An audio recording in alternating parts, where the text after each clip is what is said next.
झंडा ऊंच महान, शिव का सदा होगा सम्मान। सर्व का पिता वो शिव भगवान, शिव का ज्ञान करे कल्याण। शिव का झंडा ऊंच महान, शिव का सदा होगा सम्मान।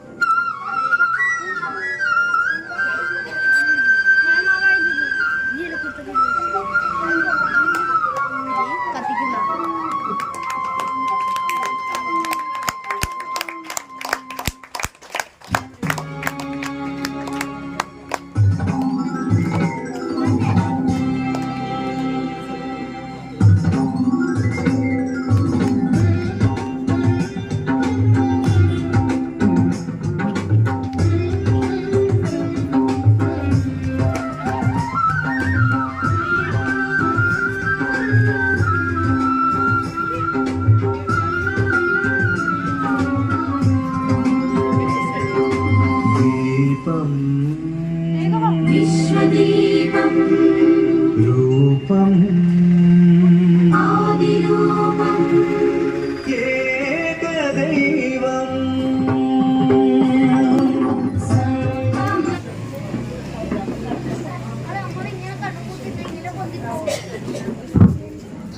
ഓം ശാന്തി.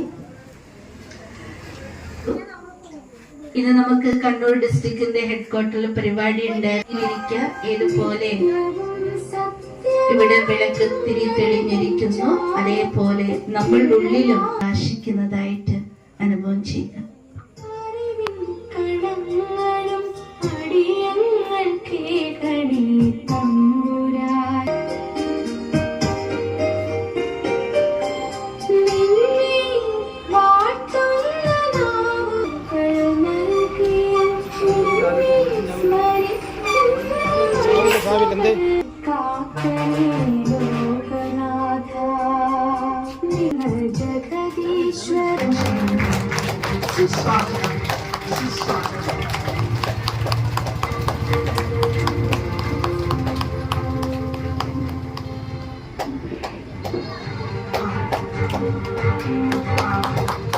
പരപിതാ പരമാത്മ സർവശക്തിവാനും സർവേശ്വരനുമായ ആ ജ്യോതിഷൻ അവരെയാണ് നമ്മൾ ഈ സമയത്ത് ആദ്യമായിട്ട് അവർക്കാണ് നമ്മൾ ഈ വേദിയിലേക്ക് അവരെയാണ് നമ്മൾ സ്വാഗതം ചെയ്യുന്നത്.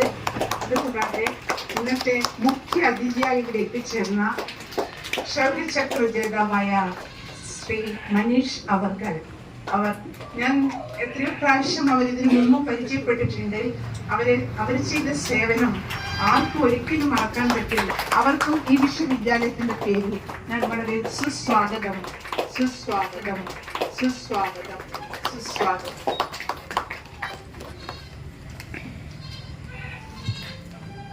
ഇന്നത്തെ ആശംസകൾ നേടാൻ വേണ്ടി നമ്മുടെ എല്ലാം പ്രിയങ്കരിയായ കണ്ണൂർ ഡിസ്ട്രിക്ട് കോർഡിനേറ്ററായ സബിത ബെനജിയും ഞാൻ ഈ ആശംസകൾ അർപ്പിക്കാനും അവരെ ഈ വേളയിൽ അവർക്ക് സുസ്വാഗതം ചെയ്യുകയാണ്. ഇന്നത്തെ ആശംസകൾ അർപ്പിക്കാൻ എത്തിയിട്ടുള്ള പഞ്ചായത്ത് വാർഡ് മെമ്പറായ ശ്രീ ശിവദാസൻ അവർകളെ ഞാൻ നമ്മുടെ ഈ വിശ്വവിദ്യാലയത്തിന്റെ പേരിൽ ഈശ്വരന്റെ പേരിൽ വളരെയധികം സുസ്വാഗതം ചെയ്യുന്നു. സുസ്വാഗതം. കൂടാതെ ഇന്ന് ഇവിടെ സന്നിധരായ ഈ ദേശവാസികളെ സ്വാഗതം ചെയ്യണമെന്ന് അറിയില്ല, അത്രമാത്രം അവർ ഇന്നത്തെ ഓരോ ആത്മാക്കളെയും ഈ വേദിയിലേക്ക് അവരെ സുസ്വാഗതം ചെയ്യുക. എല്ലാ സേവാ കേന്ദ്രങ്ങളിലും എത്തിയിട്ടുള്ള നമ്മുടെ സഹോദരി സഹോദരന്മാരെയും എല്ലാവരെയും ഒന്നുകൂടി സ്വാഗതം ചെയ്തുകൊണ്ട് ഈ പ്രസ്ഥാനത്തിന്റെ പേരുകളെയും കൂടി സ്വാഗതം ചെയ്യുകയാണ്. ഓം ശാന്തി. ओम शांति. सभी बोलिए ओम शांति. जोर से बोलना. ओम शांति. ഓം ശാന്തി പറയാ എല്ലാവരും. ओम शांति माना है हम खुद शांति स्वरूप है. हमारा पिता परमात्मा भी शांति सागर है. हम जहाँ से इस दुनिया में आए हैं, हमारा घर शांति धाम है। तो शांति को याद करते हुए खुद शांति स्वरूप में स्थित होने के लिए हम लोग ये ओम शांति शब्द यूज करते हैं। इस महामंत्र में खुद का परिचय भी है, हम कौन है, परमात्मा का परिचय भी है, परमात्मा कहाँ है, कौन है, कहाँ रहते हैं। और हम इस दुनिया में आने के पहले कहाँ पर थे, हमारा मूल स्थान घर कौन सा है, वहाँ से इस दुनिया में आकर के हम इस सृष्टि रंगमंच पर पाठ बजा रहे हैं। वो याद दिलाने के लिए ये रहस्य मंत्र यूज करते हैं। परमपिता परमात्मा विश्व कल्याणकारी शिव के अति प्यारे संतानों, आज मंच पर उपस्थित हमारे माननीय फार्मर एनएसजी कमांडो श्री अनिश प्रधान, प्रेसिडेंट मनीष शौर्य चक्र मनीष भाई और श्री अनिश भाई, आप दोनों सुदास भाई, अनिश सुदास, लेकिन इस शरीर को चलाने वाले, इस शरीर रूपी इंस्ट्रूमेंट को यूज करने वाली शक्ति, चैतन्य, प्राण, वो आत्मा है। आत्मा का ज्ञान यहाँ पर हम सब आत्माएं एक भगवान के बच्चे हैं। इसी नाते से हम सभी वसुदेव कुटुंब के हैं।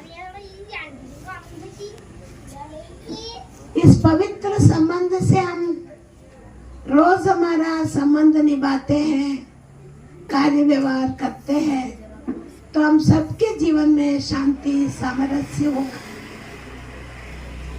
सभी एक तो के स्नेही होंगे, सहयोगी होंगे और सबके साथ संबंध बहुत अच्छा रहेगा। एक तो को सुख मिलेगा, शांति मिलेगा, आनंद मिलेगा इस प्यारा संबंध में। इससे भी बढ़िया परमात्मा एक है। एक परमात्मा को सारी दुनिया वाले मानते हुए भी वो सच्चा परमात्मा कहाँ पर है, कैसे है, ये यथार्थ रीति से जानते नहीं है। इस ईश्वरीय विश्वविद्यालय में परमात्मा माना ही अजन्मा, अव्यक्त, अभोक्त है। वो जन्म मरण में नहीं आता, शरीर नहीं लेता, कोई भी कर्म नहीं भोगता, इसलिए परम है, श्रेष्ठ है, सर्वश्रेष्ठ है। वो परमात्मा जब इस दुनिया में आता, जब दुनिया में धर्मग्लानि होती है, तब आकर के सब मनुष्य का जीवन अधर्म हो जाता।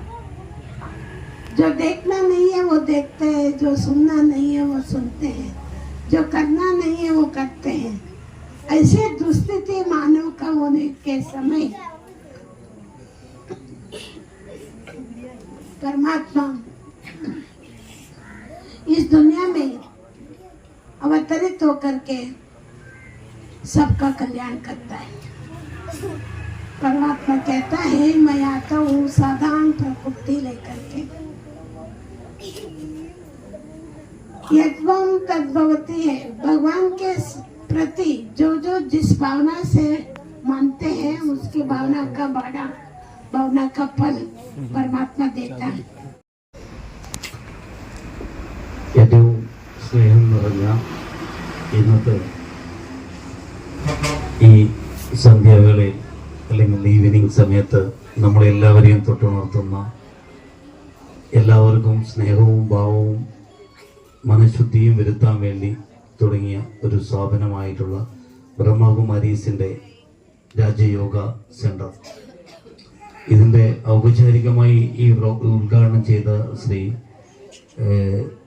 രാജയോഗി BK ലക്ഷ്മി വാൻജി, അതേപോലെ തന്നെ ഇതിന് അധ്യക്ഷം വഹിച്ചത് ശാന്തി സവിത മാഡം, അതേപോലെ നമ്മുടെ ഏറ്റവും പ്രിയപ്പെട്ട നമ്മുടെ ഈ നാട്ടിലെ പ്രിയപ്പെട്ട മെമ്പർ കൂടിയായിട്ടുള്ള ശ്രീ ശിവദാസൻ KV, അതേപോലെ ഇന്നത്തെ ഒരു വിശിഷ്ട വ്യക്തിത്വമായിട്ടുള്ള സവിതാസൻ, മറ്റ് ഈ രാജയോഗയുടെ ഇതിൻ്റെ എല്ലാവിധത്തിലും ഇതിൻ്റെ ഡിവോട്ടി ആയിട്ടുള്ള മെമ്പർമാർ, മറ്റ് എൻ്റെ നാട്ടിലുള്ള പ്രിയപ്പെട്ട അമ്മമാരെ, മറ്റ് ഗുരുജനങ്ങളെ, എല്ലാവർക്കും നമസ്കാരം. നമ്മളിന്ന് നല്ലൊരു ശുഭമുഹൂർത്തത്തിലാണ് ഇവിടെ എല്ലാവരും ഇരിക്കുന്നത്. ചിലപ്പോൾ എനിക്ക് തോന്നുന്നത് മാഡം ഹിന്ദിയിൽ സംസാരിച്ചപ്പോൾ അതിന് മുന്നേ സംസാരിച്ച ശാന്തി പ്രിയ അവർ സംസാരിച്ചപ്പോൾ എല്ലാവരും ആകാംക്ഷയോടുകൂടി മുന്നിൽ ഇരിക്കുന്നവരൊക്കെ അവരുടെ ജീവിതാനുഭവത്തിൽ പല താളങ്ങളും ഉണ്ടായി എന്ന് ഭാവിച്ചുകൊണ്ട് തന്നെ അവരുടെ മുഖഭാവങ്ങളിലും അവരുടെ എല്ലാ തരത്തിലും കൈഭാവത്തിലൊക്കെ ആ ഭാവങ്ങൾ വരുന്നുണ്ടായിരുന്നു. പക്ഷെ ഹിന്ദിയിൽ സംസാരിക്കാൻ തുടങ്ങിയപ്പോൾ ആർക്കും പെട്ടെന്ന് മനസ്സിലായിട്ടില്ല. കാരണം നമ്മുടെ നാട്ടിലെ എല്ലാവരും ഒരു സാധാരണക്കാരായിട്ടുള്ള ആൾക്കാരാണ്. ഭാഷാശുദ്ധിയുടെ കാര്യത്തിൽ നമ്മൾ മലയാളം പ്രത്യേകിച്ച് നമുക്ക് മറ്റുള്ള ഭാഷകൾ തിരിച്ചറിയാൻ സാധിക്കില്ല. അതിൻ്റെ ഒരു ഭാഷാ പ്രയോഗം എന്ന രീതിയിൽ, അതിൻ്റെ ഒരു തർജ്ജിമ എന്ന രീതിയിൽ മാഡം കൂടി പറഞ്ഞപ്പോൾ കുറേ പേർക്ക് മനസ്സിലായി. അപ്പോൾ നല്ല ഭാവത്തോടു കൂടി അത് ഗ്രഹിക്കുന്നുണ്ടായിരുന്നു. മാഡം പറഞ്ഞതിൽ ഏറ്റവും പ്രധാനമായിട്ട് മാഡം പറഞ്ഞതിനെ കുറിച്ച് ഞാൻ തുടങ്ങാം. പറഞ്ഞതിൽ ഏറ്റവും പ്രധാനപ്പെട്ട ഒരു കാര്യം എന്നത്, ഇന്ന് നമ്മളൊക്കെ ജീവിക്കുന്നത് സ്വാർത്ഥതയുടെ മനോഭാവത്തിലാണ്. ഞാനും എൻ്റേതും എന്ന ഒരു സ്വാർത്ഥതയിലാണ് നമ്മൾ ജീവിക്കുന്നത്. ആ മനോഭാവം ഞങ്ങളിൽ എപ്പോഴാണ് വരുന്നത് എന്ന് ചോദിച്ചു കഴിഞ്ഞാൽ, ആ മനോഭാവം ഞങ്ങളിൽ വരുന്നത് നമ്മൾ ഈശ്വരീയം അല്ലെങ്കിൽ ഭക്തിയായിട്ടുള്ള ഒരു ജ്ഞാനം നമ്മളിൽ ഇല്ലാതിരിക്കുമ്പോഴാണ് ആ ഭാവം നമ്മളിൽ വരുന്നത്. അതേപോലെ ഇവിടെ ഒരു സ്റ്റോറി പറഞ്ഞു, ഒരാൾക്ക് ഒരു ഭക്തൻ ഒന്ന് കൊടുത്തപ്പോൾ ഒന്ന് കൊടുത്താൽ മറ്റുള്ളവർക്ക് 2 കൊടുക്കുമെന്ന്. അത് നമ്മുടെ മലയാളി, പ്രത്യേകിച്ച് നമ്മുടെ മലയാളിയുടെ ഒരു പൊതു സ്വഭാവമാണ്. നമ്മുടെ വീട്ടിൽ കറണ്ട് പോയാൽ ആദ്യം നമ്മൾ നോക്കുന്നത് അപ്പുറത്തെ വീട്ടിലാണ്. അപ്പുറത്തെ വീട്ടിൽ കറണ്ട് പോയാൽ നമ്മൾ സമാധാനിക്കും, അയ്യോ എല്ലായിടയ്ക്കും പോയി എന്നുള്ളൊരു സമാധാനം. പ്രത്യേകിച്ച് എൻ്റെ വീട്ടിലൊക്കെ കറണ്ട് പോയി, എൻ്റെ അമ്മ ഇവിടെയുണ്ട്. എൻ്റെ അമ്മ എൻ്റെ മകനോട് പറയാറ്, അപ്പുറത്തെ വീട്ടിലെ ദച്ചുവൃത്തിയുടെ വീട്ടിൽ കറണ്ട് ഉണ്ടോ എന്ന് നോക്കും. അവൻ പോയിട്ട് പറയും, അമ്മമ്മ അവിടെ കറണ്ടില്ല. അമ്മ പറയും സമാധാനം, എല്ലായിടയ്ക്കും പോയി. അപ്പോൾ അങ്ങനെയുള്ള ഒരു വിശ്വാസമാണ് നമ്മളിൽ എല്ലാവരിലും ഉള്ളത്. നമ്മൾക്ക് എന്ത് ലഭിക്കും എന്നാണ് നമ്മൾ ആദ്യം നോക്കുന്നത്, അല്ലെങ്കിൽ നമ്മൾ എന്താണ് ചെയ്യുന്നത് എന്നല്ല നമ്മൾ നോക്കുന്നത്. അതാണ് മേഡം ആദ്യം തുടങ്ങിയപ്പോൾ തന്നെ പറഞ്ഞത്, നമ്മൾ കാണേണ്ടാത്ത കാര്യങ്ങൾ കാണുകയും കേൾക്കേണ്ടാത്ത കാര്യങ്ങൾ കേൾക്കുകയും ചെയ്യുന്നു. അത് എന്തുകൊണ്ടാണ് നമ്മൾ ഇത്തരം പ്രവൃത്തികൾ ഉണ്ടാവുന്നത് എന്ന് പറയുന്നത്, ഈ സാമൂഹ്യ വ്യവസ്ഥിതിയിൽ ഉണ്ടാവുന്ന സ്വാർത്ഥതയിലാണ് നമ്മൾ ഇത്തരം മനോഭാവത്തിലേക്ക് പോകുന്നത്. ഞാനും എൻ്റേതും എന്ന സ്വാർത്ഥത. നമ്മൾ പണ്ടൊക്കെ, ഇപ്പോൾ എനിക്ക് തോന്നുന്നത് നമ്മുടെ നാട്ടിൽ ഭൂരിപക്ഷം ആൾക്കാരും, ഏകദേശം ഭൂരിപക്ഷം എന്നല്ല, ഒരു 98% ആൾക്കാരും കൂട്ടുകുടുംബത്തിൽ ജീവിച്ചവരാണ്. അവർ ഇപ്പോഴുള്ള കാലഘട്ടത്തിൽ ഒരു പ്രായാധിക്യം സംഭവിച്ചവരൊക്കെ വീട്ടിൽ ഒരു അധികപ്പെട്ടായി ചില സമയങ്ങളിൽ തോന്നാറുണ്ട്. നമ്മുടെ കുടുംബാംഗങ്ങളിൽ ചിലപ്പോൾ ചില ആൾക്ക് മാത്രം, എല്ലാവരിലും ഞാൻ പറയുന്നില്ല. അപ്പോൾ ആ സമയത്ത് എല്ലാവരും ചിന്തിക്കുന്നു, ഞങ്ങൾക്ക് എന്തുകൊണ്ട് ആ പഴയ കൂട്ടുകുടുംബ വ്യവസ്ഥിതിയിൽ വന്നുകൂടാ? അതല്ലേ ഏറ്റവും നല്ല സൗന്ദര്യപരമായിട്ടുള്ള, ഏറ്റവും സുഖസന്തോഷം നൽകുന്നത്. തീർച്ചയായിട്ടും അതുതന്നെയാണ് ഏറ്റവും സുഖസന്തോഷപരമായിട്ട് സൗന്ദര്യം നൽകുന്നത്. കാരണം ഇന്ന് നമ്മളൊക്കെ അനുഭവിക്കുന്നത്, ഇന്ന് ചെറിയ കുട്ടികൾ മുതൽ മുതിർന്നവർ വരെ രോഗികളായിക്കൊണ്ടിരിക്കുക. ചില സന്ദർഭങ്ങളിൽ ചില ആൾക്കാർ, നമ്മുടെ കുടുംബത്തിലെ ഏതെങ്കിലും ഒരാൾക്കാർ ഏതെങ്കിലും സ്ഥലത്ത് ഒരു ഹോസ്പിറ്റലിൽ അഡ്മിറ്റ് ആയി കഴിഞ്ഞാൽ അവരുടെ കൂടെ നിൽക്കാൻ പോലും ആളില്ലാത്ത ഒരു കാലഘട്ടത്തിലൂടെയാണ് നമ്മൾ കടന്നുകൊണ്ടുപോയിരിക്കുന്നത്. അതുകൊണ്ട് തന്നെ അവർ ഏറ്റവും നല്ല അസുഖമുണ്ടെങ്കിൽ തന്നെ അവർ ഡോക്ടറെ കാണിക്കാൻ മടിക്കുന്നത് എൻ്റെ കൂടെ ആരുമില്ല എന്ന ബോധമുള്ളത് കൊണ്ടാണ്. ആരെങ്കിലും ഉണ്ടെങ്കിൽ അവർ തീർച്ചയായും ചികിത്സിക്കുമായിരുന്നു. പിന്നീട് അങ്ങോട്ട് ചികിത്സിക്കുന്നത് മൂർധന്യാവസ്ഥയിലാവുമ്പോഴാണ് നമ്മളൊക്കെ ചികിത്സിക്കുന്നത്. അപ്പോൾ ഇത് പറഞ്ഞു വരുന്നത്, ഇതിൻ്റെ അത് ബ്രഹ്മകുമാരീസിന്റെ ഈ രാജയോഗിയിൽ എല്ലാവരെയും പഠിപ്പിക്കുന്നത്, ബ്രഹ്മം എന്നത് ഒരു സ്നേഹമാണ്, ബ്രഹ്മം എന്നത് ഒരു ജീവനാണ്, ബ്രഹ്മം എന്നത് ഒരു സ്വാർത്ഥത മനോഭാവമല്ലാതെ എല്ലാവരെയും നിസ്വാർത്ഥമായി ചിന്തിക്കാൻ വേണ്ടിയിട്ട് പഠിപ്പിക്കുന്നതാണ്. അതാണ് ആ രീതിയിലേക്കാണ് ഈ രാജയോഗം പഠിക്കുന്നത്. ഇനി നമ്മളൊക്കെ ചിന്തിക്കേണ്ടതും പഠിക്കേണ്ടതും ഈ കാര്യങ്ങളൊക്കെയാണ്. കാരണം മെഡിറ്റേഷൻ ഇന്ന് അത്യാവശ്യമാണ്. നമ്മളൊക്കെ ഏതെങ്കിലും തരത്തിൽ നമ്മൾ കുട്ടികൾ അനുകരിക്കുന്നു. ഇപ്പം നമ്മുടെ മുന്നിൽ ഇരിക്കുന്ന 3 കുട്ടികളുണ്ട്. ഈ കുട്ടികൾക്കൊന്നും അറിയില്ല, ഇതിനെക്കുറിച്ചിട്ടൊന്നും അറിയില്ല. പക്ഷേ അവരൊക്കെ ജീവിച്ചിരിക്കുന്നത് അനുകരിച്ചുകൊണ്ട് ജീവിച്ചിരിക്കുന്നത്. നമ്മൾ മുതിർന്നവർ എന്താണോ ചെയ്യുന്നത് അതാണ് നമ്മളെ കുട്ടികളും അനുകരിക്കുന്നത്. പ്രത്യേകിച്ച് ഇന്ന് നമ്മുടെ ഹിന്ദു മതാടിസ്ഥാനത്തിൽ നമ്മുടെ നാട്ടിലൊക്കെ നമ്മുടെ ഈ രാമജപം അല്ലേ, രാമ എന്നുള്ള ജപങ്ങളൊക്കെ ഒന്നുമില്ല. കാരണം അതൊരു ഇതിലല്ല, ഓരോ മതാടിസ്ഥാനത്തിലും ഓരോരോ പ്രക്രിയകളുണ്ട്. പക്ഷെ ആ നാമങ്ങൾ നമ്മൾ നടത്തുന്നത് നമ്മളിപ്പോൾ നടത്താത്തത് കൊണ്ടാണ് നമ്മുടെ കുട്ടികൾ നടത്താത്തത്. നമ്മൾ ആ സമയത്ത് സന്ധ്യാനാമങ്ങളിൽ വീട്ടിലിരുന്ന് ആ ജപങ്ങൾ നമ്മൾ ചെയ്യുകയാണെങ്കിൽ നമ്മുടെ കുട്ടികളും തീർച്ചയായും ചെയ്യും. അപ്പോൾ അതുകൊണ്ടാണ് ഇന്ന് ഒരു ഏറ്റവും വലിയ പ്രശസ്തമായിട്ടുള്ളൊരു കാര്യം, ഡോക്ടർ റിച്ചാർഡ്സൺ എന്ന് പറയുന്ന ഒരു ഡോക്ടർ ഉണ്ട് അമേരിക്കയിലുള്ള. അദ്ദേഹത്തിൻ്റെ ഒരു പുസ്തകത്തിൽ ഞാൻ വായിച്ചപ്പോൾ നമ്മളെല്ലാവരും ഇന്ന് കുട്ടികളെ ശകാരിക്കുന്നത് മൊബൈൽ ഫോണിൻ്റെ അമിതമായിട്ടുള്ള ഉപയോഗം കൊണ്ടാണ്. ആ മൊബൈൽ ഫോണിൻ്റെ അമിതമായ ഉപയോഗം ആ കുട്ടികൾ എന്തുകൊണ്ടാണ് ആ അമിതമായി മൊബൈൽ ഫോൺ ഉപയോഗിക്കുന്നത് എന്ന് നമ്മൾ ആരും ചിന്തിച്ചിട്ടില്ല. നമ്മുടെ റിച്ചാർഡ്സൺ, അദ്ദേഹം ഒരു സയന്റിസ്റ്റാണ്. അദ്ദേഹം പറഞ്ഞിരിക്കുന്നത്, നമ്മൾ ഒരു അണുകുടുംബത്തിൽ വന്നു, ഞാനും എൻ്റേതുമായ സ്വാർത്ഥതയിൽ വന്നപ്പോൾ നമ്മുടെ കുടുംബത്തിൽ ആരുമില്ല. ഇന്ന് ഒരു ലേഡി പ്രഗ്നന്റ് ആയി കഴിഞ്ഞാൽ ഗർഭാവസ്ഥയിൽ ഉണ്ടാവുമ്പോൾ അവർക്ക് ഡോക്ടർ നിർദ്ദേശിക്കുന്നത് ബെഡ് റെസ്റ്റ് ആണ്. ബെഡ് റെസ്റ്റ്, ഇനിയൊന്നും നിങ്ങൾ അനങ്ങണ്ട, ഒന്നും ചെയ്യേണ്ടായിരുന്നു. ആ ബെഡ് റെസ്റ്റ് നിർദ്ദേശിക്കുമ്പോൾ പ്രത്യേകിച്ച് ഇന്നൊരു കുട്ടിയെ കിട്ടുക എന്നത് വലിയ കാര്യമാണ്. അപ്പോൾ അച്ഛൻ്റെ വീട്ടിലായാലും അമ്മയുടെ വീട്ടിലായാലും ഏത് തരത്തിലായാലും അവരൊക്കെ വാത്സല്യത്തോടു കൂടി നീ ഇനിയൊന്നും പണിയെടുക്കണ്ട, ഭക്ഷണം കഴിക്കൂ. അപ്പോൾ അവർക്ക് സമയം എങ്ങനെയാണ് ചെലവഴിക്കേണ്ടത് എന്നറിയില്ല. ആ സമയം ചെലവഴിക്കാൻ അവർ ഏറ്റവും കൂടുതൽ അനുഗ്രഹമായി കാണുന്നത് മൊബൈൽ ഫോണാണ്. ഈ മൊബൈൽ ഫോണിലൂടെ അനുഗ്രഹം കണ്ടെത്തുമ്പോൾ ആ മൊബൈൽ ഫോൺ ഉപയോഗിക്കുന്ന ഒരു ലേഡി, പ്രഗ്നന്റ് അവസ്ഥയിൽ ഉണ്ടാകുന്ന ഒരു ലേഡി, ആ ഗർഭാവസ്ഥയിൽ അവർ മൊബൈൽ ഫോൺ ഉപയോഗിക്കുമ്പോൾ അവരുടെ കുട്ടി ഒരു 5 മാസം എത്തുമ്പോഴേക്കും ആ കുട്ടികൾക്ക് കൈകാലുകൾ വിടരുന്നു. 8ാം മാസം മുമ്പോഴേക്കും കുട്ടികൾക്ക് അവരുടെ ഭൗതികമായിട്ട് അവരുടെ തലച്ചോറുകളിൽ വികാസം സംഭവിക്കുന്നു. ഇതൊക്കെ അവർ കാണുകയും കേൾക്കുകയും ചെയ്യുന്നുണ്ട്. നമ്മൾ ചെയ്യുന്ന ഓരോ പ്രവൃത്തിയും അവർ കാണുകയും കേൾക്കുകയും ചെയ്യുന്നുണ്ട്. ഇപ്പോൾ നമ്മുടെ ഈ ഇസ്രയേൽ സിറിയ യുദ്ധം നടന്നു. അപ്പോൾ ഇസ്രയേലിലെ ജൂതന്മാർ അവർക്ക് മാത്രമാണ് ഈ ലോകത്തിൽ ഏറ്റവും കൂടുതൽ രാജ്യസ്നേഹമെന്ന് എല്ലാവരും പറഞ്ഞു. അവർക്ക് എങ്ങനെയാണ് ഈ രാജ്യസ്നേഹം വന്നത്? അവർക്ക് ഏറ്റവും പ്രഗ്നന്റ് അവസ്ഥയിൽ ഉണ്ടാവുന്ന എല്ലാ ലേഡികളും എല്ലാവരും അവരുടെ രാജ്യം എങ്ങനെയാണ് ഉണ്ടായത്, ആ രാജ്യം ഉണ്ടാവാൻ കാരണം എങ്ങനെയാണെന്ന് അവരുടെ സ്വാതന്ത്ര്യ സമര ചരിത്രങ്ങളെ കുറിച്ച് പഠിക്കുകയും അതെല്ലാം കേൾക്കുകയും ചെയ്യുന്നുണ്ട്. അത് കേൾക്കുമ്പോൾ ഉദരത്തിൽ ഉണ്ടാവുന്ന ആ കുട്ടി അത് കേട്ടിട്ടാണ് വളരുന്നത്. അതുകൊണ്ടാണ് അവർക്ക് ആ രാജ്യസ്നേഹം ഏറ്റവും കൂടുതൽ ഉണ്ടാവുന്നത്. അപ്പോൾ അങ്ങനെ ഈ മൊബൈൽ ഫോണിൽ ഉപയോഗിക്കുമ്പോഴും ആ മൊബൈൽ ഫോൺ ഉപയോഗിച്ച് കഴിഞ്ഞാൽ ഈ പ്രവൃത്തികൾ തന്നെയാണ് ഈ കുട്ടികൾ കാണുന്നത്. സംശയമുണ്ടെങ്കിൽ നിങ്ങളെല്ലാം നോക്കിക്കോ, ഒരു 10ാം മാസമായി കഴിഞ്ഞ് ഒരു ഡെലിവറി ആയി കഴിഞ്ഞാൽ കുട്ടി ഡെലിവറി ആയി കഴിഞ്ഞാൽ അമ്മയും അച്ഛനെയും നോക്കി കരയും, മൊബൈൽ ഫോൺ നോക്കി ചിരിക്കും കുട്ടി. ആ കുട്ടി ചിരിക്കും, മൊബൈൽ ഫോൺ നോക്കി ചിരിക്കും. അതൊരു യാഥാർത്ഥ്യമാണ്. ആ ഒരു സയന്റിഫിക് ആയിട്ട് നടക്കുന്ന ഒരു പ്രക്രിയ. നമ്മൾ അതുകൊണ്ട് തന്നെ നമ്മളത് നല്ല ശരിയായിട്ടുള്ള വശങ്ങളിലേക്ക് നമ്മൾ ആ കുട്ടികളെ പോകാൻ വേണ്ടി അനുവദിക്കുന്നില്ല. തിരിച്ചങ്ങോട്ട് ആ കുട്ടി വളർന്നു വരുമ്പോൾ നമ്മുടെ വീട്ടിൽ ഞാനും അല്ലെങ്കിൽ എൻ്റെ ഭാര്യയും മാത്രമാണെങ്കിൽ, അല്ലെങ്കിൽ ഞാൻ ജോലിക്ക് പോകുമ്പോൾ ഭാര്യ ജോലി ചെയ്യുമ്പോൾ ഒരു കുട്ടി ഒരു തടസ്സമാകുമ്പോൾ ആ കുട്ടിക്ക് ആദ്യം മൊബൈൽ ഫോണിൽ വെച്ചു കൊടുക്കും. കാര്യങ്ങൾ കാണും, ഈ കാർട്ടൂൺ കാണും, ഈ കാര്യങ്ങളൊക്കെ കാണും. കുട്ടികൾ അത് കാണും. ഇപ്പോൾ ഭക്ഷണം കഴിക്കുമ്പോൾ പോലും മൊബൈൽ ഫോൺ ഇല്ലാതെ കുട്ടികൾ ഭക്ഷണം കഴിക്കുന്നില്ല.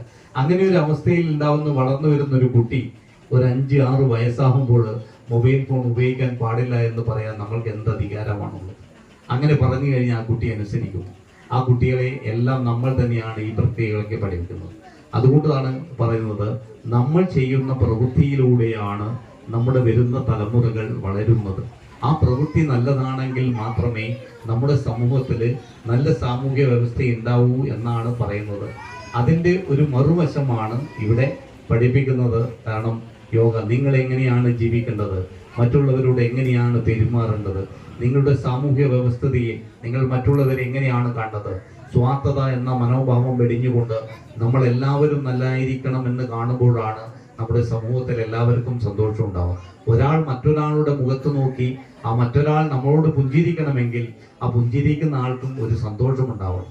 അപ്പോൾ ആ സന്തോഷം വരണമെങ്കിൽ ഈ പുഞ്ചിരിക്കുന്ന നമുക്കും ഒരു സന്തോഷം ഉണ്ടാവണം. അങ്ങനെ പരസ്പര സന്തോഷത്തോടു കൂടി പരസ്പര വിശ്വാസത്തോടു കൂടി നമ്മൾ ജീവിക്കുമ്പോൾ മാത്രമേ സമൂഹത്തില് നല്ലൊരു സാമൂഹ്യ വ്യവസ്ഥയുടെ വലിയ നല്ലൊരു അന്തരീക്ഷം ഉണ്ടാവുകയുള്ളൂ എന്നതാണ് യാഥാർത്ഥ്യം. കാരണം ഇത്തരം കാര്യങ്ങളൊക്കെയാണ് നമ്മൾ പഠിക്കേണ്ടത്. കാരണം പ്രത്യേകിച്ച് നമ്മുടെ മലയാളികളിൽ ഉണ്ടാവുന്ന പല ചിന്തകളും ഇന്ന് സ്വാർത്ഥതയിലേക്ക് വെടിഞ്ഞുപോയി. ഞാനും എൻ്റേതും എന്ന സ്വാർത്ഥതയിലേക്ക് വെടിഞ്ഞു പോയിക്കൊണ്ടിരിക്കുകയാണ്. ആ സ്വാർത്ഥത ഉണ്ടായത് കൊണ്ടാണ് പല കാര്യങ്ങളും. ഇപ്പൊ നമ്മൾ പറയുന്നു കുടുംബം എന്ന് പറയുന്നു, കൂടുമ്പോൾ ഇമ്പം ഉണ്ടാവുന്നതാണ് കുടുംബം എന്നാണ് എല്ലാവരും പറയുന്നത്. അത് തികച്ചും മണ്ടത്തരമായ ഒരു പൊട്ടത്തരമാണ്. കൂടുമ്പോൾ ഇമ്പം ഉണ്ടാവുന്നതല്ല കുടുംബം. ആരാണ് പറഞ്ഞത്? ഏതൊരാളാണ് പറഞ്ഞിരിക്കുന്നത്? നമ്മളൊരു സുഖത്തിന് പറയും കൂടുമ്പോൾ ഇമ്പം ഉണ്ടാവുന്നതാണ് കുടുംബം. നമ്മൾ പലതരത്തിലും കൂടാറുണ്ട്. ചിലപ്പോൾ ഈ അന്തരീക്ഷത്തിൽ നമ്മൾ കൂടി ഇവിടെ കൂടി കഴിഞ്ഞവരൊക്കെ ഒരു കുടുംബമായിട്ട് പ്രവർത്തിക്കാറുണ്ട്. അതല്ല തന്നെ നമ്മൾ ചില മദ്യസേവകളിൽ നമ്മൾ കൂടാറുണ്ട്. പരദൂഷണം പറയാം. പ്രത്യേകിച്ച് കുടുംബശ്രീ പോലുള്ള, കുടുംബശ്രീക്കാർ കേട്ടിട്ട് എന്നെ കുറ്റം പറയരുത്, കുടുംബശ്രീ പോലുള്ള ഇതില് ഞാൻ എൻ്റെ വീടുകളിൽ നിന്ന് കേൾക്കുന്നതാണ്. കാരണം പല കുറ്റങ്ങളും പറയും. ഒരാൾ അപ്പുറം പോയ ഉടനെ അവരെ പറ്റി പറയും. അങ്ങനെ അതിൽ നമ്മൾ അപ്പം പറയും നമ്മളൊക്കെ ഭയങ്കര സ്നേഹമുള്ളവരാണ്. കൂടുമ്പോൾ ഇമ്പം ഉണ്ടാവുന്നല്ല കുടുംബം. കുടുംബം എന്ന് പറയുന്നത് 3 സംഭവ വികാസങ്ങൾ ഉണ്ടാവണം കുടുംബത്തിൽ. അതിനാദ്യം വേണ്ടുന്നത് സ്നേഹമാണ്. കുടുംബം എന്ന് പറയണമെങ്കിൽ സ്നേഹം ഉണ്ടാവണം. ആ സ്നേഹം കഴിഞ്ഞപ്പോൾ രണ്ടാമത് വേണ്ടുന്നത് പരസ്പര വിശ്വാസമാണ്. പരസ്പര വിശ്വാസം. ഞാൻ ഒരാളെ സ്നേഹിക്കുന്നു, ഞാൻ ആത്മാർത്ഥമായിട്ടാണ് അയാളെ സ്നേഹിക്കുന്നത്. ആ സ്നേഹിക്കുന്ന അവരോട് എനിക്ക് വിശ്വാസമുണ്ട് എന്ന യാഥാർത്ഥ്യം ഉണ്ടാവണം. ആ വിശ്വാസം കഴിഞ്ഞാൽ മൂന്നാമത് വേണ്ടുന്നത് റെസ്പെക്റ്റ് ആണ്, ആരാധന അദ്ദേഹത്തോട്. കാരണം ഞാൻ ആരെയാണോ സ്നേഹിക്കുന്നത് അവരിൽ എനിക്കൊരു വിശ്വാസമുണ്ട്, അവരിൽ എന്നെ എപ്പോഴും സംരക്ഷിക്കുമെന്ന ഒരു ആരാധന. അപ്പോഴും നമ്മൾ ആരാധനയോട് കഴിയും. 3 കാര്യങ്ങൾ ഉണ്ടാവുന്നതാണ് നമ്മുടെ കുടുംബം. ഒരു അച്ഛനും അമ്മയ്ക്കും പിറന്നത് കൊണ്ട് മക്കൾ എല്ലാവരും ഒരു കുടുംബ ബന്ധങ്ങൾ, രക്തബന്ധത്തിൽപ്പെട്ടവരെല്ലാം നല്ല കുടുംബാംഗങ്ങളാണെന്ന് പറയാൻ സാധിക്കില്ല. ഒരു അച്ഛനും അമ്മയിലും പെട്ടവർ അമ്മയെ വെട്ടിക്കൊല്ലുന്നു, അച്ഛനെ വെട്ടിക്കൊല്ലുന്നു, സ്വത്തിന്റെ പേരിൽ തർക്കം വരുന്നു, ഒരു പറമ്പിൽ തന്നെ 3 മതിൽക്കെട്ടുകൾ വന്നു എന്ന് പരസ്പരം സംസാരിക്കുന്നില്ല. അടുത്തുള്ളവർ പോലും നമ്മളോട് സ്നേഹത്തോട് സംസാരിക്കുമ്പോൾ നമ്മൾ ആറ്റുനോറ്റ് പിറന്ന നമ്മുടെ അമ്മമാർ പോലും അമ്മമാരെ പോലും സ്വന്തം കുഞ്ഞുങ്ങൾ നോക്കുന്നില്ല എന്നതാണ് യാഥാർത്ഥ്യം. ആ യാഥാർത്ഥ്യത്തിന്റെ ഏറ്റവും വലിയ ഒരു മറുവശമാണ് ഇന്നത്തെ ലോകത്ത് ഇന്നത്തെ കുട്ടികൾ ചിന്തിക്കുന്ന ഒരു കാര്യം. ഇന്നത്തെ ലോകത്ത് ഇന്നത്തെ കുട്ടികൾ ചിന്തിക്കുന്നത് നമ്മുടെ ഇതിന്റെ അടുത്ത കാലത്ത് ഒരു മയക്കുമരുന്ന്, ഒരു ഡ്രഗ്സിന് അടിമപ്പെട്ടുകൊണ്ട് ഒരു സുബീർ എന്ന് പറയുന്ന ഒരു ചെറുപ്പക്കാരൻ 5 പേരെ വെട്ടിക്കൊന്നു. ആദ്യം ഇല്ലാതാക്കിയത് തന്നെ സ്നേഹിച്ച ഒരു പെൺകുട്ടിയെയാണ്. തന്നെ സ്നേഹിച്ച പെൺകുട്ടി തന്നോട് മിണ്ടുന്നില്ല എന്ന അർത്ഥത്തിൽ, അല്ലെങ്കിൽ തന്നോട് ആ സ്നേഹം ഭാവിക്കുന്നില്ല, അകന്നു പോകും എന്ന അർത്ഥത്തിലാണ് അവരെ വെട്ടിക്കൊന്നത്. അതിനുശേഷം അത് കണ്ടുനിന്ന് അത് മനസ്സിലാക്കിയ സ്വന്തം അനുജനെ ബിരിയാണി ഭക്ഷണം വാങ്ങിക്കൊടുത്ത്, അതിനുശേഷം നിനക്ക് ഭക്ഷണം വാങ്ങിത്തരാം എന്ന് പറഞ്ഞ് ഭക്ഷണം വാങ്ങിക്കൊടുത്ത് അതിനുശേഷം അവരെ ഇല്ലാതാക്കി. അതിനുശേഷം ഇല്ലാതാക്കുന്നതാണ് സ്വന്തം അച്ഛന്റെ 2 ജ്യേഷ്ഠന്റെയും ജ്യേഷ്ഠന്റെ ഭാര്യയും. അത് കഴിഞ്ഞ് തന്നെ താറ്റുനൂറ്റ് വളർത്തിയ തന്റെ മുത്തശ്ശിയെ, തന്റെ ഉമ്മാമയെ ഇല്ലാണ്ടാക്കി. അത് കഴിഞ്ഞ് അമ്മയോട് അടുത്ത് വരുന്നിട്ട് അമ്മയോട് പറയുകയാണ്, ഞാൻ നിങ്ങളുടെ അമ്മയെ ഇല്ലാതാക്കിയിട്ടാണ് വന്നിരിക്കുന്നത് എന്ന് സ്വന്തം അമ്മയോട് ഒരു മകൻ പറയുന്നു. ആ അമ്മ പറയുന്നു, തിരിച്ചു ചോദിക്കുന്നു, നിനക്കെങ്ങനെയാണ് ഈ പാപം ചെയ്യാൻ തോന്നിയത്? എന്നേക്കാൾ ഏറെ സ്നേഹിച്ചത് നിന്റെ ഉമ്മാമയാണ്. നിന്നെ സ്നേഹിച്ചത് എന്നേക്കാൾ ഏറെ നിന്നെ താലോലിച്ചത് നിന്റെ ഉമ്മാമയാണ്. അപ്പൊ നിനക്കെങ്ങനെയാണ് ഇത് ചെയ്യാൻ സാധിച്ചത് എന്ന് പറഞ്ഞപ്പോൾ ആ അമ്മ പറയുന്നു, നിന്നെയാണോ 10 മാസം ചുമന്ന് ഞാൻ പ്രസവിച്ചത് എന്ന ആ കുട്ടിയോട് ആ അമ്മ പറഞ്ഞപ്പോൾ അമ്മയോട് മകൻ തിരിച്ചൊരു ചോദ്യം ചോദിക്കുന്നുണ്ട്. നിങ്ങൾ ഈ 10 മാസം ചുമന്ന് എന്നെ പ്രസവിച്ചു എന്ന് പറയുന്നത് വളരെ ഗാംഭീര്യമായിട്ട് ഗാംഭീര്യമായി പറയുന്നുണ്ടല്ലോ. ഈ 10 മാസം നിങ്ങളുടെ വയറ്റിൽ എങ്ങനെയാണോ നിന്നത്, അവിടെ ഞാൻ ശ്വാസം മുട്ടിയിട്ടാണ് നിന്നത്. അതിൽ നിന്ന് പുറത്തു വന്നപ്പോഴാണ് എനിക്കൊരു ദീർഘമായിട്ടുള്ള ഒരു ഉച്ഛ്വാസം ലഭിച്ചത് എന്ന് മകൻ പറയുന്ന ഒരു കാലഘട്ടത്തിലേക്കാണ് നമ്മൾ പോയിക്കൊണ്ടിരിക്കുന്നത്. ഇത് ഞാൻ പറഞ്ഞു വരുന്നത്, ഇനി അങ്ങോട്ട് ഈ ഒരു മാതൃത്വത്തിന് പോലും സ്വന്തം കുട്ടിയെ നിന്നെ ആറ്റുനൂറ്റ് വളർത്തിയതാണ് അല്ലെങ്കിൽ പ്രസവിച്ചതാണ് എന്ന് പറയാൻ വേണ്ടി പോലുമുള്ള അവകാശമില്ലാത്ത ഒരു കാലഘട്ടത്തിലാണ് നമ്മൾ ജീവിച്ചുകൊണ്ടിരിക്കുന്നത്. അങ്ങനെ ആ മനോഭാവത്തിൽ വളരുന്ന ഒരു സമൂഹം, ആ സമൂഹത്തെ നല്ല രീതിയിൽ കുടുംബം എന്താണ്, സ്നേഹം എന്താണ്, സാമൂഹ്യ വ്യവസ്ഥിതി എന്താണ്, ഈ സമൂഹത്തിൽ നമ്മൾ എങ്ങനെയാണ് വളരേണ്ടത്, ഈ സമൂഹത്തിൽ നമ്മൾ എങ്ങനെയാണ് ജീവിക്കേണ്ടത്, അല്ലെങ്കിൽ സമൂഹവുമായി പൊരുത്തപ്പെട്ട് ഞാനെന്ന സ്വാർത്ഥത വെടിഞ്ഞ് നമ്മളെല്ലാവരും ഒരേപോലെയാണ്, നമ്മളെല്ലാവരും ഒന്നാണ്, നമ്മളെല്ലാവരും ഒരൊറ്റ അമ്മ പെറ്റ മക്കളെ പോലെയാണ്, ഞങ്ങൾക്ക് എപ്പോഴും സ്നേഹവും നിറഞ്ഞ പുഞ്ചിരിയും മുഖത്തുണ്ടാവുമ്പോൾ മാത്രമാണ് നമുക്ക് നല്ല കാര്യങ്ങൾ ചെയ്യാൻ സാധിക്കുക എന്നുള്ള ഭാവങ്ങളാണ് ഇവിടെ പഠിപ്പിക്കുന്നത്. ആ മനോഭാവമാണ്. പ്രത്യേകിച്ച് ഇത്തരം ക്ലാസുകൾ തീർച്ചയായും നമ്മുടെ കുടുംബങ്ങൾ കേൾക്കണം. പല കുടുംബങ്ങളിലും പലതരത്തിലുള്ള ടോർച്ചറിങ് ഉണ്ടാവാറുണ്ട്. പലതരത്തിലുള്ള ഏതെങ്കിലും തരത്തില് അവരെ മുതിർന്നവരായി കഴിഞ്ഞാൽ ഇപ്പോൾ എല്ലാവർക്കും കണ്ടുകൂടാത്ത ഒരവസ്ഥയാണുള്ളത്. അവരൊക്കെ ചിലപ്പോൾ ഒരു സഹായം അനുഭൂതിയായിട്ട് ഒരു ആശ്വാസം കിട്ടുന്നത് ഇത്തരം സന്ദർഭങ്ങളിൽ ഇത്തരം ക്ലാസ്സുകളിലൂടെ ആയിരിക്കും. പ്രത്യേകിച്ച് ഈ ക്ലാസ്സുകളൊന്നും നിങ്ങൾ ഒരിക്കലും കളയരുത് എന്നാണ് എനിക്ക് പറയാനുള്ളത്. പിന്നെ ഇവിടെ അധികം സമയമായതുകൊണ്ട് തന്നെ ഏറ്റവും കൂടുതൽ ആൾക്കാർ, പ്രത്യേകിച്ച് നമ്മുടെ എല്ലാവരും നാട്ടിലുള്ള ആൾക്കാരാണ്, നാട്ടിൽ പരിചയമുള്ള ആൾക്കാരാണ്, എല്ലാവരും അറിയുന്നതുകൊണ്ട് തന്നെ എൻ്റെ വാക്കുകളിൽ എന്തെങ്കിലും തരത്തിലുള്ള അസ്വാരസ്യങ്ങൾ ഉണ്ടായിട്ടുണ്ടെങ്കിൽ നിങ്ങൾ എന്നോട് ക്ഷമിക്കും എന്ന് പറഞ്ഞുകൊണ്ട് തന്നെ, അതേപോലെ തന്നെ ഇവിടെ ഇത്രയും നല്ല ഒരു സ്ഥാപനത്തിന്റെ ഭാഗവാക്കാവാൻ കഴിഞ്ഞതിൽ അതിൻ്റെ ആ യോഗയിലൂടെ ഇത്തരം ഗുരുസ്ഥാനമായിട്ടുള്ള ഇവരുടെയൊക്കെ മുന്നിൽ വരാനും കഴിഞ്ഞതിലും ഇരിക്കാൻ സാധിച്ചതിലും ഞാൻ എൻ്റെ അഭിമാനം കൊള്ളുന്നു. പ്രത്യേകിച്ച് എടുത്തു പറയേണ്ടത് ഇത് നടത്തിക്കാൻ വേണ്ടി 2 പേരാണ് തുനിഞ്ഞിരുന്നത്. അവരുടെ പേര്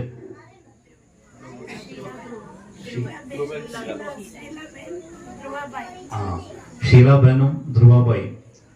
അവര് തങ്ങൾക്ക് അവരുടെ നാട്ടിൽ നിന്ന് ഒരു ടൗൺഷിപ്പിലാണ് അവർ ജീവിച്ചത്. ആ ടൗൺഷിപ്പിൽ ജീവിച്ചപ്പോൾ ആ സ്ട്രെസ്സിൽ നിന്നൊക്കെ മാറിക്കൊണ്ട് ഒരു ശാന്തമായിട്ടുള്ള ഒരു സ്ഥലം വേണം എന്ന് തീരുമാനിച്ചപ്പോൾ അവർ കുറെ സ്ഥലങ്ങളിൽ പോയപ്പോൾ അവർ കണ്ടെത്തിയ ഒരു സ്ഥലമാണിത്. നമുക്ക് അഭിമാനിക്കാം, നമ്മുടെ നാട് ഏറ്റവും ശാന്തമായിട്ടും സുന്ദരമായിട്ടും ഒരു സ്ഥലമാണ് എന്ന്.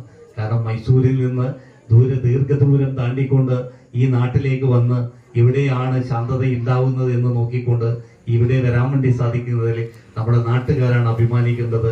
കാരണം പ്രത്യേകിച്ച് നമ്മുടെ ഈ നാട്ടിലുള്ള അയൽവക്കക്കാർ എല്ലാവരും, കാരണം നമ്മുടെ നാട് ഏറ്റവും ശാന്തി സമാധാനമുള്ളതാണെന്നുള്ള ആ അനുഭൂതി അവർക്കുണ്ടായത് കൊണ്ടാണ് അവരിവിടെ വന്നുകൊണ്ട് ഈ വീട് നിർമ്മിച്ചതും. അതേപോലെ ഈ ബ്രഹ്മകുമാരീസിൽ എനിക്ക് തോന്നുന്നത് 13 വർഷം അവരതിന്റെ ഡിവോട്ടിയായിരുന്നു, ഇതിൽ പ്രവർത്തിക്കുന്നുണ്ട്. അപ്പോൾ അവർക്ക് ഇനി അങ്ങോട്ടുള്ള ജീവിതത്തിൽ ആരോഗ്യപരമായിട്ട് അവർക്ക് വേറെ പോണ്ടിച്ചേരിയിൽ പോകേണ്ട അവസ്ഥ വന്നപ്പോൾ ഈ സ്ഥാപനം എന്റേതായിട്ടുള്ള ഒരു സ്വാർത്ഥതയിലേക്കല്ല പോകേണ്ടത്. വെറുതെ പൂട്ടിക്കെട്ടി ഇരുന്നുകൊണ്ട് കാര്യമില്ല, മറ്റുള്ളവർക്ക് ഒരു ഉപകാരപ്രദമാവട്ടെ എന്ന് ചോദിച്ചുകൊണ്ട് അവർ ഈ സ്ഥാപനം ഇതിലേക്ക് ബ്രഹ്മകുമാരീസിലേക്ക് കൊടുക്കുകയും ഇതൊരു രാജയോഗി ഉണ്ടാവണം. ഞങ്ങളുടെ അനുഭവത്തിലൂടെ ഈ സ്നേഹത്തിലൂടെ നമുക്ക് കിട്ടിയ അനുഭൂതി മറ്റുള്ളവർക്കും ലഭിക്കണം എന്ന് തോന്നിയത് കൊണ്ടാണ് അവരിത് കൊടുത്തത്. ഞാൻ അവരെ എത്ര അഭിനന്ദിച്ചാലും മതിയാവില്ല, അവരെ അഭിനന്ദിക്കുകയാണ്. അതുകൊണ്ട് തന്നെ ഈ ചടങ്ങിന്റെ എന്നെ ക്ഷണിച്ചതിലും ഇവിടെ വിളിച്ചതിലും എല്ലാ വിധത്തിലും ഞാൻ എൻ്റെ ശിരസ് നമിച്ചുകൊണ്ട് നന്ദി അർപ്പിച്ചുകൊണ്ട് എല്ലാവരും നിർത്തുന്നു. നന്ദി, നമസ്കാരം, ജയ്. സയൻസും സ്പിരിച്വാലിറ്റി എത്രമാത്രം രണ്ടിനും ആധ്യാത്മികതയും വിജ്ഞാനവും വളരെയധികം. ഏറ്റവും സ്നേഹം നിറഞ്ഞ ഇന്നത്തെ ഈ സന്ധ്യാവേളയിൽ അല്ലെങ്കിൽ ഈവനിങ് സമയത്ത് നമ്മളെല്ലാവരെയും തൊട്ടുണർത്തുന്ന, എല്ലാവർക്കും സ്നേഹവും ഭാവവും മനഃശുദ്ധിയും വരുത്താൻ വേണ്ടി തുടങ്ങിയ ഒരു സ്ഥാപനമായിട്ടുള്ള ബ്രഹ്മകുമാരീസിൻ്റെ രാജയോഗ സെൻറ്റർ, ഇതിൻ്റെ ഔപചാരികമായി ഈ ഉദ്ഘാടനം ചെയ്ത ശ്രീ രാജയോഗി BK ലക്ഷ്മി വാഞ്ചി, അതേപോലെ തന്നെ ഇതിന് അധ്യക്ഷം വഹിച്ചത് ശാന്തി സവിത മേഡം, അതേപോലെ നമ്മുടെ ഏറ്റവും പ്രിയപ്പെട്ട നമ്മുടെ ഈ നാട്ടിലെ പ്രിയപ്പെട്ട മെമ്പർ കൂടിയായിട്ടുള്ള ശ്രീ ശിവദാസൻ KV, അതേപോലെ ഇന്നത്തെ ഒരു വിശിഷ്ട വ്യക്തിത്വമായിട്ടുള്ള സവിതാസൻ, മറ്റ് ഈ രാജയോഗയുടെ ഇതിൻ്റെ എല്ലാവിധത്തിലും ഇതിൻ്റെ ഡിവോട്ടി ആയിട്ടുള്ള മെമ്പർമാർ, മറ്റ് എൻ്റെ നാട്ടിലുള്ള പ്രിയപ്പെട്ട അമ്മമാരെ, മറ്റ് ഗുരുജനങ്ങളെ, എല്ലാവർക്കും നമസ്കാരം. നമ്മളിന്ന് നല്ലൊരു ഒരു ശുഭമുഹൂർത്തത്തിലാണ് ഇവിടെ എല്ലാവരും ഇരിക്കുന്നത്. ചിലപ്പോൾ എനിക്ക് തോന്നുന്നത് മാഡം ഹിന്ദിയിൽ സംസാരിച്ചപ്പോൾ അതിന് മുന്നേ സംസാരിച്ച ശാന്തി പ്രിയ അവര് സംസാരിച്ചപ്പോൾ എല്ലാവരും ആകാംക്ഷയോടുകൂടി മുന്നിൽ ഇരിക്കുന്നവരൊക്കെ അവരുടെ ജീവിതാനുഭവത്തിൽ പല താളങ്ങളും ഉണ്ടായി എന്ന് ഭാവിച്ചുകൊണ്ട് തന്നെ അവരുടെ മുഖഭാവങ്ങളിലും അവരുടെ എല്ലാ തരത്തിലും കൈഭാവത്തിലൊക്കെ ആ ഭാവങ്ങൾ വരുന്നുണ്ടായിരുന്നു. പക്ഷെ ഹിന്ദിയിൽ സംസാരിക്കാൻ തുടങ്ങിയപ്പോൾ ആർക്കും പെട്ടെന്ന് മനസ്സിലായിട്ടില്ല. കാരണം നമ്മുടെ നാട്ടിലെ എല്ലാവരും ഒരു സാധാരണക്കാരായിട്ടുള്ള ആൾക്കാരാണ്. ഭാഷാശുദ്ധിയുടെ കാര്യത്തിൽ നമ്മൾ മലയാളം കഴിഞ്ഞ് പ്രത്യേകിച്ച് നമുക്ക് മറ്റുള്ള ഭാഷകൾ തിരിച്ചറിയാൻ സാധിക്കില്ല. അതിൻ്റെ ഒരു ഭാഷാ പ്രയോഗം എന്ന രീതിയിൽ, അതിൻ്റെ ഒരു തർജ്ജിമ എന്ന രീതിയിൽ മാഡം കൂടി പറഞ്ഞപ്പോൾ കുറേ പേർക്ക് മനസ്സിലായി. അപ്പോൾ നല്ല ഭാവത്തോടു കൂടി അത് ഗ്രഹിക്കുന്നുണ്ടായിരുന്നു. മാഡം പറഞ്ഞതിൽ ഏറ്റവും പ്രധാനമായിട്ട് മാഡം പറഞ്ഞതിനെ കുറിച്ച് ഞാൻ തുടങ്ങാം. പറഞ്ഞതിൽ ഏറ്റവും പ്രധാനപ്പെട്ട ഒരു കാര്യം എന്നത്, ഇന്ന് നമ്മളൊക്കെ ജീവിക്കുന്നത് സ്വാർത്ഥതയുടെ മനോഭാവത്തിലാണ്. ഞാനും എൻ്റേതും എന്ന ഒരു സ്വാർത്ഥതയിലാണ് നമ്മൾ ജീവിക്കുന്നത്. ആ മനോഭാവം ഞങ്ങളിൽ എപ്പോഴാണ് വരുന്നത് എന്ന് ചോദിച്ചു കഴിഞ്ഞാൽ, ആ മനോഭാവം ഞങ്ങളിൽ വരുന്നത് നമ്മുടെ ഈശ്വരീയം അല്ലെങ്കിൽ ഭക്തിയായിട്ടുള്ള ഒരു ജ്ഞാനം നമ്മളിൽ ഇല്ലാതിരിക്കുമ്പോഴാണ് ആ ഭാവം നമ്മളിൽ വരുന്നത്. അതേപോലെ ഇവിടെ ഒരു സ്റ്റോറി പറഞ്ഞു, ഒരാൾക്ക് ഒന്ന് കൊടുത്ത, ഒരു ഭക്തൻ ഒന്ന് കൊടുത്തപ്പോൾ ഒന്ന് കൊടുത്താൽ മറ്റുള്ളവർക്ക് 2 കൊടുക്കുമെന്ന്. അത് നമ്മുടെ മലയാളി, പ്രത്യേകിച്ച് നമ്മുടെ മലയാളിയുടെ ഒരു പൊതു സ്വഭാവമാണ്. നമ്മുടെ വീട്ടിൽ കറണ്ട് പോയാൽ ആദ്യം നമ്മൾ നോക്കുന്നത് അപ്പുറത്തെ വീട്ടിലാണ്. അപ്പുറത്തെ വീട്ടിൽ കറണ്ട് പോയാൽ നമ്മൾ സമാധാനിക്കും, അയ്യോ എല്ലായിടയ്ക്കും പോയി എന്നുള്ളൊരു സമാധാനം. പ്രത്യേകിച്ച് എൻ്റെ വീട്ടിലൊക്കെ കറണ്ട് പോയി, എൻ്റെ അമ്മ ഇവിടെയുണ്ട്. എൻ്റെ അമ്മ എൻ്റെ മകനോട് പറയാറ്, അപ്പുറത്തെ വീട്ടിൽ ദച്ചുകൊടുത്തിയുടെ വീട്ടിൽ കറണ്ട് ഉണ്ടോ എന്ന് നോക്കും. അവൻ പോയിട്ട് പറയും, അമ്മമ്മ അവിടെ കറണ്ടില്ല. അമ്മ പറയും സമാധാനം, എല്ലായിടയ്ക്കും പോയി. അപ്പോൾ അങ്ങനെയുള്ള ഒരു വിശ്വാസമാണ് നമ്മളിൽ എല്ലാവരിലും ഉള്ളത്. നമ്മൾക്ക് എന്ത് ലഭിക്കും എന്നാണ് നമ്മൾ ആദ്യം നോക്കുന്നത്, അല്ലെങ്കിൽ നമ്മൾ എന്താണ് ചെയ്യുന്നത് എന്നല്ല നമ്മൾ നോക്കുന്നത്. അതാണ് മേഡം ആദ്യം തുടങ്ങിയപ്പോൾ തന്നെ പറഞ്ഞത്, നമ്മൾ കാണേണ്ടാത്ത കാര്യങ്ങൾ കാണുകയും കേൾക്കേണ്ടാത്ത കാര്യങ്ങൾ കേൾക്കുകയും ചെയ്യുന്നു. അത് എന്തുകൊണ്ടാണ് നമ്മൾ ഇത്തരം പ്രവൃത്തികൾ ഉണ്ടാവുന്നത് എന്ന് പറയുന്നത്, ഈ സാമൂഹ്യ വ്യവസ്ഥിതിയിൽ ഉണ്ടാവുന്ന സ്വാർത്ഥതയിലാണ് നമ്മൾ ഇത്തരം മനോഭാവത്തിലേക്ക് പോകുന്നത്. ഞാനും എൻ്റേതും എന്ന സ്വാർത്ഥത. നമ്മൾ പണ്ടൊക്കെ, ഇപ്പോൾ എനിക്ക് തോന്നുന്നത് നമ്മുടെ നാട്ടിൽ ഭൂരിപക്ഷം ആൾക്കാരും, ഏകദേശം ഭൂരിപക്ഷം എന്നല്ല, ഒരു 98% ആൾക്കാരും കൂട്ടുകുടുംബത്തിൽ ജീവിച്ചവരാണ്. അവർ ഇപ്പോഴുള്ള കാലഘട്ടത്തിൽ ഒരു പ്രായാധിക്യം സംഭവിച്ചവരൊക്കെ വീട്ടിൽ ഒരു അധികപ്പെട്ടായി ചില സമയങ്ങളിൽ തോന്നാറുണ്ട് നമ്മുടെ കുടുംബാംഗങ്ങളിൽ. ചിലപ്പോൾ ചില ആൾക്ക് മാത്രം, എല്ലാവരിലും ഞാൻ പറയുന്നില്ല. അപ്പോൾ ആ സമയത്ത് എല്ലാവരും ചിന്തിക്കുന്നു, ഞങ്ങൾക്ക് എന്തുകൊണ്ട് ആ പഴയ കൂട്ടുകുടുംബ വ്യവസ്ഥിതിയിൽ വന്നുകൂടാ? അതല്ലേ ഏറ്റവും നല്ല സൗന്ദര്യപരമായിട്ടുള്ള, ഏറ്റവും സുഖസന്തോഷം നൽകുന്നത്. തീർച്ചയായിട്ടും അതുതന്നെയാണ് ഏറ്റവും സുഖസന്തോഷപരമായിട്ട് സൗന്ദര്യം നൽകുന്നത്. കാരണം ഇന്ന് നമ്മളൊക്കെ അനുഭവിക്കുന്നത്, ഇന്ന് ചെറിയ കുട്ടികൾ മുതൽ മുതിർന്നവർ വരെ രോഗികളായിക്കൊണ്ടിരിക്കുക. ചില സന്ദർഭങ്ങളിൽ ചില ആൾക്കാർ, നമ്മുടെ കുടുംബത്തിലെ ഏതെങ്കിലും ഒരാൾക്കാർ ഏതെങ്കിലും സ്ഥലത്ത് ഒരു ഹോസ്പിറ്റലിൽ അഡ്മിറ്റ് ആയി കഴിഞ്ഞാൽ അവരുടെ കൂടെ നിൽക്കാൻ പോലും ആളില്ലാത്ത ഒരു കാലഘട്ടത്തിലൂടെയാണ് നമ്മൾ കടന്നുകൊണ്ടുപോയിരിക്കുന്നത്. അതുകൊണ്ട് തന്നെ അവർ ഏറ്റവും നല്ല അസുഖമുണ്ടെങ്കിൽ തന്നെ അവർ ഡോക്ടറെ കാണിക്കാൻ മടിക്കുന്നത് എൻ്റെ കൂടെ ആരുമില്ല എന്ന ബോധമുള്ളത് കൊണ്ടാണ്. ആരെങ്കിലും ഉണ്ടെങ്കിൽ അവർ തീർച്ചയായും ചികിത്സിക്കുമായിരുന്നു. പിന്നീട് അങ്ങോട്ട് ചികിത്സിക്കുന്നത് മൂർധന്യാവസ്ഥയിലാകുമ്പോഴാണ് നമ്മളൊക്കെ ചികിത്സിക്കുന്നത്.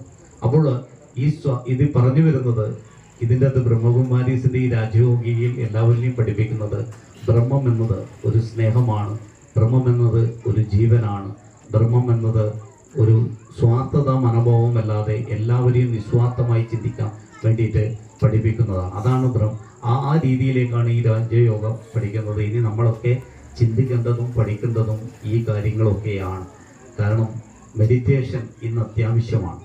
നമ്മളൊക്കെ ഏതെങ്കിലും തരത്തിൽ നമ്മൾ കുട്ടികൾ അനുകരിക്കുന്നു. ഇപ്പൊ നമ്മുടെ മുന്നിൽ ഇരിക്കുന്ന 3 കുട്ടികളുണ്ട്. ഈ കുട്ടികൾക്കൊന്നും അറിയില്ല, ഇതിനെക്കുറിച്ചിട്ടൊന്നും അറിയില്ല. പക്ഷെ അവരൊക്കെ ജീവിച്ചിരിക്കുന്നത്, അനുകരിച്ചുകൊണ്ട് ജീവിച്ചിരിക്കുന്നത്. നമ്മൾ മുതിർന്നവർ എന്താണോ ചെയ്യുന്നത് അതാണ് നമ്മളെ കുട്ടികളും അനുകരിക്കുന്നത്. പ്രത്യേകിച്ച് ഇന്ന് നമ്മുടെ ഹിന്ദു മതാടിസ്ഥാനത്തിൽ നമ്മുടെ നാട്ടിലൊക്കെ നമ്മുടെ ഈ രാമജപം അല്ലേ, രാമ എന്നുള്ള ജപങ്ങളൊക്കെ ഒന്നുമില്ല. കാരണം ഇതിലല്ല, ഓരോ മതാടിസ്ഥാനത്തിലും ഓരോരോ പ്രക്രിയകളുണ്ട്. പക്ഷെ ആ നാമങ്ങൾ നമ്മൾ നടത്തുന്നത്, നമ്മളിപ്പോൾ നടത്താത്തത് കൊണ്ടാണ് നമ്മുടെ കുട്ടികൾ നടത്താത്തത്. നമ്മൾ ആ സമയത്ത് സന്ധ്യാനാമങ്ങളിൽ വീട്ടിലിരുന്ന് ആ ജപങ്ങൾ നമ്മൾ ചെയ്യുകയാണെങ്കിൽ നമ്മുടെ കുട്ടികളും തീർച്ചയായും ചെയ്യും. അപ്പോൾ അതുകൊണ്ടാണ് ഇന്ന് ഒരു ഏറ്റവും വലിയ പ്രശസ്തമായിട്ടുള്ളൊരു കാര്യം, ഡോക്ടർ റിച്ചാർഡ്സൺ എന്ന് പറയുന്ന ഒരു ഡോക്ടറുണ്ട് അമേരിക്കയിലുള്ള. അദ്ദേഹത്തിൻ്റെ ഒരു പുസ്തകത്തിൽ ഞാൻ വായിച്ചപ്പോൾ നമ്മളെല്ലാവരും ഇന്ന് കുട്ടികളെ ശകാരിക്കുന്നത് മൊബൈൽ ഫോണിൻ്റെ അമിതമായിട്ടുള്ള ഉപയോഗം കൊണ്ടാണ്. ആ മൊബൈൽ ഫോണിൻ്റെ അമിതമായ ഉപയോഗം നിങ്ങൾ എന്തുകൊണ്ടാണ്, ആ കുട്ടികൾ എന്തുകൊണ്ടാണ് ആ അമിതമായി മൊബൈൽ ഫോൺ ഉപയോഗിക്കുന്നത് എന്ന് നമ്മൾ ആരും ചിന്തിച്ചിട്ടില്ല. നമ്മുടെ റിച്ചാർഡ്സൺ, അദ്ദേഹം ഒരു സയന്റിസ്റ്റാണ്. അദ്ദേഹം പറഞ്ഞിരിക്കുന്നത്, നമ്മൾ ഒരു അണുകുടുംബത്തിൽ വന്നു, ഞാനും എൻ്റേതുമായ സ്വാർത്ഥതയിൽ വന്നപ്പോൾ നമ്മുടെ കുടുംബത്തിൽ ആരുമില്ല. ഇന്ന് ഒരു ലേഡി പ്രഗ്നന്റ് ആയി കഴിഞ്ഞാൽ, ഗർഭാവസ്ഥയിൽ ഉണ്ടാവുമ്പോൾ അവർക്ക് ഡോക്ടർ നിർദ്ദേശിക്കുന്നത് ബെഡ് റെസ്റ്റ് ആണ്. ബെഡ് റെസ്റ്റ്, ഇനിയൊന്നും നിങ്ങൾ അനങ്ങണ്ട, ഒന്നും ചെയ്യണ്ടായിരുന്നു. ആ ബെഡ് റെസ്റ്റ് നിർദ്ദേശിക്കുമ്പോൾ, പ്രത്യേകിച്ച് ഇന്ന് ഒരു കുട്ടിയെ കിട്ടുക എന്നത് വലിയ കാര്യമാണ്. അപ്പോൾ അച്ഛൻ്റെ വീട്ടിലായാലും അമ്മയുടെ വീട്ടിലായാലും ഏത് തരത്തിലായാലും അവരൊക്കെ വാത്സല്യത്തോടുകൂടി നീ ഇനിയൊന്നും പണിയെടുക്കണ്ട, ഭക്ഷണം കഴിക്കൂ. അപ്പോൾ അവർക്ക് സമയം എങ്ങനെയാണ് ചെലവഴിക്കേണ്ടത് എന്നറിയില്ല. ആ സമയം ചെലവഴിക്കാൻ അവർ ഏറ്റവും കൂടുതൽ അനുഗ്രഹമായി കാണുന്നത് മൊബൈൽ ഫോണാണ്. ഈ മൊബൈൽ ഫോണിലൂടെ അനുഗ്രഹം കണ്ടെത്തുമ്പോൾ ആ മൊബൈൽ ഫോൺ ഉപയോഗിക്കുന്ന ഒരു ലേഡി, പ്രഗ്നന്റ് അവസ്ഥയിൽ ഉണ്ടാകുന്ന ഒരു ലേഡി, ആ ഗർഭാവസ്ഥയിൽ അവർ മൊബൈൽ ഫോൺ ഉപയോഗിക്കുമ്പോൾ അവരുടെ കുട്ടി ഒരു 5 മാസം എത്തുമ്പോഴേക്കും ആ കുട്ടികൾക്ക് കൈകാലുകൾ വിടരുന്നു. 8ാം മാസം മുമ്പോഴേക്കും കുട്ടികൾക്ക് അവരുടെ ഭൗതികമായിട്ട് അവരുടെ തലച്ചോറുകളിൽ വികാസം സംഭവിക്കുന്നു. ഇതൊക്കെ അവർ കാണുകയും കേൾക്കുകയും ചെയ്യുന്നുണ്ട്. നമ്മൾ ചെയ്യുന്ന ഓരോ പ്രവൃത്തിയും അവർ കാണുകയും കേൾക്കുകയും ചെയ്യുന്നുണ്ട്. ഇപ്പോൾ നമ്മുടെ ഈ ഇസ്രയേൽ സിറിയ യുദ്ധം നടന്നു. അപ്പോൾ ഇസ്രയേലിലെ ജൂതന്മാർ അവർക്ക് മാത്രമാണ് ഈ ലോകത്തിൽ ഏറ്റവും കൂടുതൽ രാജ്യസ്നേഹമെന്ന് എല്ലാവരും പറഞ്ഞു. അവർക്ക് എങ്ങനെയാണ് ഈ രാജ്യസ്നേഹം വന്നത്? അവർക്ക് ഏറ്റവും പ്രഗ്നന്റ് അവസ്ഥയിൽ ഉണ്ടാവുന്ന എല്ലാ ലേഡികളും എല്ലാവരും അവരുടെ രാജ്യം എങ്ങനെയാണ് ഉണ്ടായത്, ആ രാജ്യം ഉണ്ടാവാൻ കാരണം എങ്ങനെയാണെന്ന് അവരുടെ സ്വാതന്ത്ര്യ സമര ചരിത്രങ്ങളെ കുറിച്ച് പഠിക്കുകയും അതെല്ലാം കേൾക്കുകയും ചെയ്യുന്നുണ്ട്. അത് കേൾക്കുമ്പോൾ ഉദരത്തിൽ ഉണ്ടാവുന്ന ആ കുട്ടി അത് കേട്ടിട്ടാണ് വളരുന്നത്. അതുകൊണ്ടാണ് അവർക്ക് ആ രാജ്യസ്നേഹം ഏറ്റവും കൂടുതൽ ഉണ്ടാവുക. അപ്പോൾ അങ്ങനെ ഈ മൊബൈൽ ഫോണിൽ ഉപയോഗിക്കുമ്പോഴും ആ മൊബൈൽ ഫോൺ ഉപയോഗിച്ച് കഴിഞ്ഞാൽ ഈ പ്രവൃത്തികൾ തന്നെയാണ് ഈ കുട്ടികൾ കാണുന്നത്. സംശയമുണ്ടെങ്കിൽ നിങ്ങളെല്ലാം നോക്കിക്കോ, ഒരു 10ാം മാസമായി കഴിഞ്ഞ് ഒരു ഡെലിവറി ആയി കഴിഞ്ഞാൽ, കുട്ടി ഡെലിവറി ആയി കഴിഞ്ഞാൽ അമ്മയും അച്ഛനെയും നോക്കി കരയും, മൊബൈൽ ഫോൺ നോക്കി ചിരിക്കും കുട്ടി. ആ കുട്ടി ചിരിക്കും, മൊബൈൽ ഫോൺ നോക്കി ചിരിക്കും. അതൊരു യാഥാർത്ഥ്യമാണ്. ആ ഒരു സയന്റിഫിക് ആയിട്ട് നടക്കുന്ന ഒരു പ്രക്രിയ.